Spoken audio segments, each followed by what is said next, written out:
Order का problem भी हुआ था, लोग रोड जाम वगैरह किए थे, काफ़ी आंदोलन भी किए थे और ऑलमोस्ट हर महीने कोई ना कोई घटना को अंजाम इस गैंग के द्वारा दिया जा रहा था।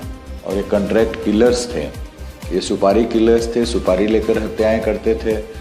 तो ऐसी भी बात नहीं थी कि किसी से इनकी दुश्मनी है तो उस दुश्मनी के परिप्रेक्ष्य में हत्या करते थे। ये कॉन्ट्रैक्ट किलर्स थे और इन्होंने अपने गिरोह का नाम सिग्मा एंड कंपनी दे रखा था। तो ये एक तरह से मतलब आप कह सकते हैं कि ये सिग्मा एंड कंपनी से ही संकेत मिलता है कि इनका क्या मंशा रहा होगा।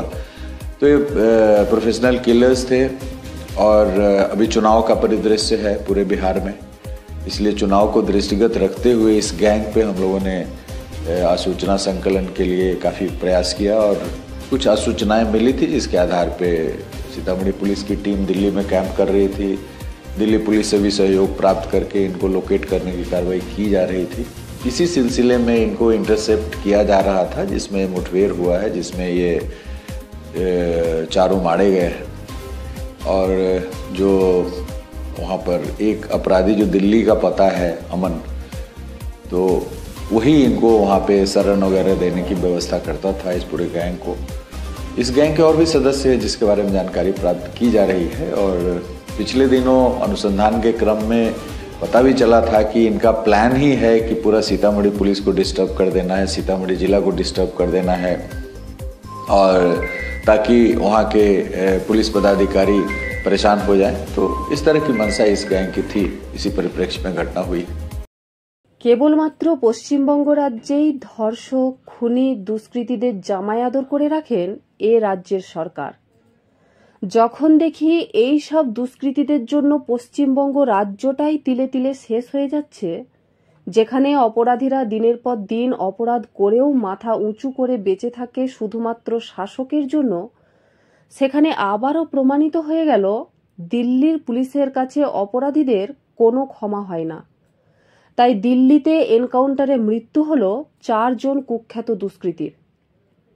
গতকাল রাতে দিল্লির রোহিণী এলাকায় রাত 2:20 নাগাদ গুলির লড়াই হয়, যেখানে জানা যায় বিহারের কুখ্যাত গ্যাংস্টারের দল লুকিয়ে বিভিন্ন ষড়যন্ত্রের ছক কষতে থাকে। যেহেতু সামনে বিহারের বিধানসভা নির্বাচন, তার আগেই বড়সড় ষড়যন্ত্রের পরিকল্পনা করছিল বলেও অভিযোগ রয়েছে। পুলিশ খবর পেয়ে এই দলকে ট্র্যাক করে। ভারতের গণমাধ্যম থেকে জানা যাচ্ছে ওই অপরাধীদের পুলিশ আটকানোর এক প্রকার চেষ্টা করে, কিন্তু গ্যাংয়ের তরফ থেকে গুলি চালানো শুরু করলে পুলিশও অপরাধীদের দিকে পাল্টা গুলি চালায়। গুলিতে 3 জন পুলিশকর্মী আহত হলেও দিল্লি ও বিহারের যৌথ অভিযানে এনকাউন্টারে খতম হলো এই 4 দুষ্কৃতী। স্থানীয় হাসপাতালে নিয়ে যাওয়া হলে তাদেরকে মৃত বলে ঘোষণা করা হয়।